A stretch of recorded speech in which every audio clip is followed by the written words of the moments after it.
বাবা, ঈদে এত খাবার তোমাকে কে দিয়েছে? পুরো তো তুমি প্রচুর খাবার নিয়ে বসেছো। খাবার দিদি আর সকালে কত খাবার এসছে।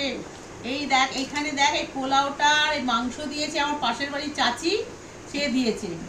আর এই দেখতে পাচ্ছিস এই চিকেন, এই যারা এরকম এরকম দেখ পরোটা, এই সিমুই, আর এইগুলো কি বলে জানো, ফিরনি ফিরনি ফিরনি, এতগুলো সব দিয়েছে আমার একটা ভাই, যে ভাই মুসলিম ভাই, যাকে ভাইফোঁটা দিই রাখি দিই তোদের বলি, সেই ভাই দিয়েছে। আবার দুপুরে আরেকজন এসে দিয়ে যাবে, দুপুরে এসে আরেকটা ভাই এসে দিয়ে যাবে। বা এত খাবার খেতে পারবে একা? হ্যাঁ সবাইকে দিয়ে খাবো, আমি একা খাবো কেন? সবাই মিলে খাবো আমরা। খাবো, হ্যাঁ তোদেরও দেবো, আমরা খাবো, সবাই মিলে খাবো। অনেক খাবার গো, অনেক খাবার। আবার আসবে তো দুপুরের পর, আবার আসবে খাবার। তার মানে ভালোই ঈদ মানাচ্ছ তুমি।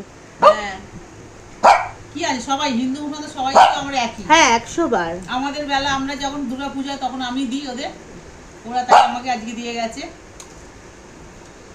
কথাই তো আছে, এক বৃন্তে দুটি কুসুম হিন্দু মুসলমান।